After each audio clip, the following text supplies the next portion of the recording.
अस्सलामुअलैकुम नाज़रीन इकराम, रोशनी light channel की तरफ से आप सबको खुशामदीद। मेरी आज की वीडियो कुर्रुलिश उस्मान के बारे में है और जैसा कि हम सब जानते हैं कि कुर्रुलिश उस्मान का सीज़न 7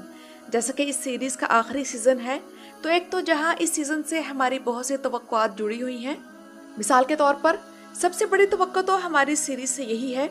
कि इस ब्लॉकबस्टर सीरीज़ का चूँकि ये आखिरी सीज़न है तो इसलिए इसे इसी तरह स्पेशल होना चाहिए जिस तरह कुर्रुलिश उस्मान का सीजन 2 स्पेशल था। क्योंकि जब कुर्रुलिश उस्मान का सीजन 1 शुरू किया गया था तो चंद माह बाद ही कोरोना शुरू हो गया था और SOPs की पाबंदी की वजह से ना तो अदाकार साथ खड़े हो सकते थे और ना ही इस ड्रामे में काम करने के लिए ज्यादा अदाकार अवेलेबल थे। क्योंकि इस सीरीज के कुछ अदाकारों को कोरोना हो गया था और वो क्वारंटीन हो गए थे, इसलिए उस सीजन के ज्यादातर वक्त में उस्मान गाजी को घोड़ा दौड़ाते हुए ही दिखाया जाता था।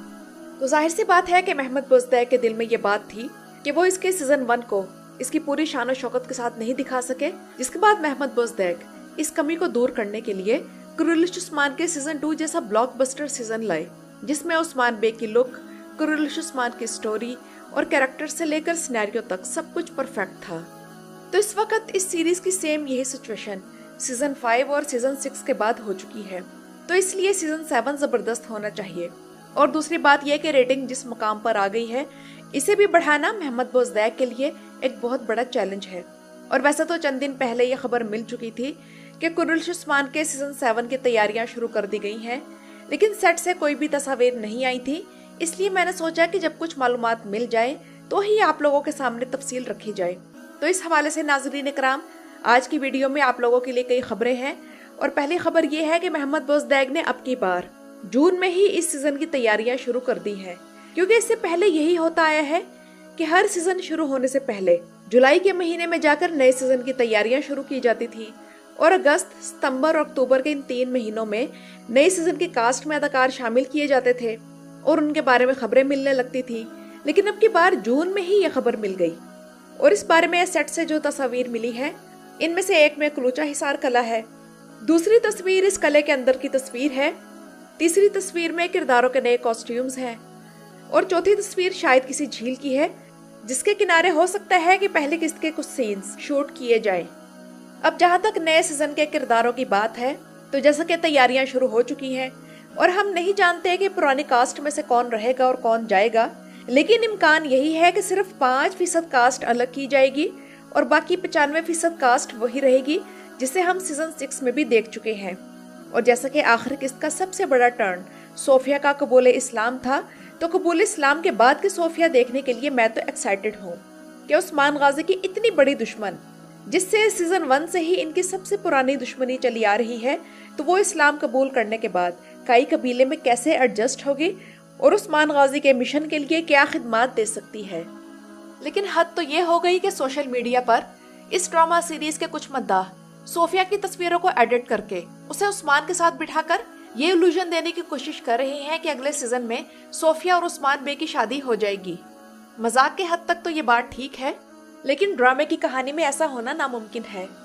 मलून खातून को तो बाला खातून ने इसलिए बर्दाश्त कर लिया था कि वो तुर्क थी और कबीले के सरदार की बेटी थी और मलून से शादी उस्मान बे की उस वक्त मजबूरी भी थी, लेकिन सोफिया के बारे में बाला ये नौबत नहीं आने देगी। और आप में से बहुत से मद्दाह एजम सेना और एमरे बे के बारे में पूछते रहते हैं कि सीजन 7 में इनकी वापसी का क्या होगा। तो नाज़रीन इकराम, ये बात तो महमद बुज़दैक भी समझ गए होंगे कि एमरे बे और एजम सेना के बगैर कुर्रुलिश उस्मान की रेटिंग जिस तरह सीजन 6 के आखिरी दिनों में एकदम धड़ाम से गिरी थी, तो वो हम सब ने देखा। और अगर सीजन 7 में भी इन दोनों की जोड़ी ना आई तो तब भी यही होगा और सीजन 7 दिखाना फजूल होगा। और हान के किरदार के बगैर ये सीजन सिर्फ हमारा वक्त जाया करेगा और हमें कंफर्म हो जाएगा कि महमद बुज़दैक को कुर्रुलिश उस्मान में कोई दिलचस्पी नहीं, बल्कि वो किसी तरह सिर्फ वक्त लेने की कोशिश कर रहे हैं ताकि वो इस चीज का हिसाब किताब लगा सकें कि कुर्रुलिश उस्मान को खत्म करने के बाद वो कौन सी ऐसी नई सीरीज शुरू करें जो कि इन्हें इस सीरीज जितनी इनकम और पॉपुलैरिटी दे सके। और उन्होंने कोशिश तो पूरी की कि बिर ज़मानला इस्तांबुल और आतिश कुशलरी के जरिए किसी तरह इनकी किसी और सीरीज को इस ड्रामे जैसी मकबूलियत मिल जाए, लेकिन ऐसा ना हो सका, इसलिए वो कुर्रुलिश उस्मान के सीजन पर सीजन ला रहे हैं। तो ऑर्नडेल की जोड़ी की वापसी जरूरी है और इस जोड़ी ने हमेशा इस सीरीज को बड़े फ्लॉप से बचाया है। इनके जाने के बाद जो रेटिंग थी वो उस्मान, बाला और तुर्गुत की वजह से थी, जो कि तीनों इस शो को लेकर चल रहे थे। बल्कि मैं तो ये भी कहूंगी कि अगर तुर्गुत भी ये सीरीज छोड़ जाए तो फिर बाला और उस्मान भी अब इस सीरीज की गिरती रेटिंग नहीं बचा सकते।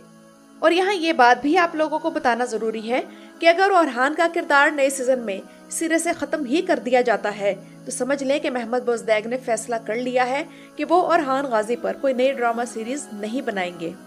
क्योंकि इसका साफ साफ मतलब यही है कि महमद बोजदैक को ओरहान के किरदार में कोई दिलचस्पी नहीं। तो ओरहान गाजी पर सीरीज देखने के लिए भी ओरहान गाजी के किरदार का सीजन 7 में होना जरूरी है।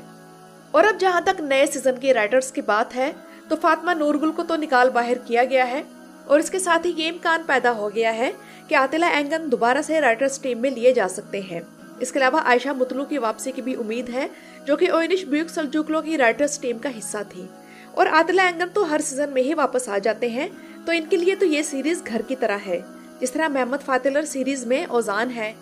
तो आयशा मुतलू और आतिला एंगन के अलावा हम सीजन 7 में शायद कोई नया राइटर भी देख सकते हैं, लेकिन इसका इम्कान कम है।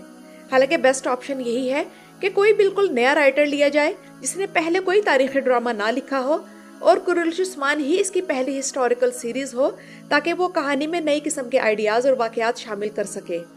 लेकिन कुरुलिश उस्मान के प्रोड्यूसर महमद बोजदैक और राइटर्स के साथ मेन मसला यही है कि वो ये समझते और सोचते हैं कि इस सीरीज की रेटिंग लव स्टोरीज से जुड़ी हुई है और जब तक फजूल किस्म के सीन्स ना दिखाए जाएं, यानी होलो फिरा के अगवा वगैरह जैसे, तो इस सीरीज को ज्यादा मद्दाह नहीं मिल सकते। लेकिन महमद फातिलर सीरीज ने इन तमाम बातों को गलत साबित किया है। इसके अलावा महमद बोजदैक का ATV चैनल को ये सीरीज देने का फैसला इंतहाई गलत फैसला था और उम्मीद है कि अगर वो ओरहान सीरीज बनाएंगे तो वो एग्रीमेंट TRT के साथ करेंगे, जो कि मद्दाहों को क्वालिटी सीरीज दिखाने में मशहूर है। तो नाज़रीन इकराम, आखिरी बात यही है कि सीजन 7 के लिए एक राइटर तो कम से कम ऐसा होना चाहिए जो कि नया भी हो, ज़हीन भी हो और तारीख को भी समझता हो। और इसके साथ साथ महमद बोजदैक भी अपने तजर्बे को काम में लाकर उसे ट्रेन करें। तो ये चीजें महमद बोजदैक के लिए मुश्किल नहीं, वो सीजन 7 को सीजन 2 जैसा बना सकते हैं। और मजे की बात यह है कि मुझे अभी तक महमद बोजदैक की तरफ से बहुत सी उम्मीदें हैं, क्योंकि पुराने राइटर्स को सीरीज में लाकर दोबारा से तनख्वाह देने का क्या फायदा अगर उन्होंने सालों पुरानी कहानियां ही नई पैकिंग में हमारे सामने पेश करते रहना है। तो नाज़रीन इकराम, ये तो थी अब तक की खबरें। आप लोगों को आज की वीडियो कैसी लगी? वीडियो में की गई बातों के बारे में अपनी राय कमेंट्स में जरूर दीजिएगा। मेरे चैनल पर आने का शुक्रिया।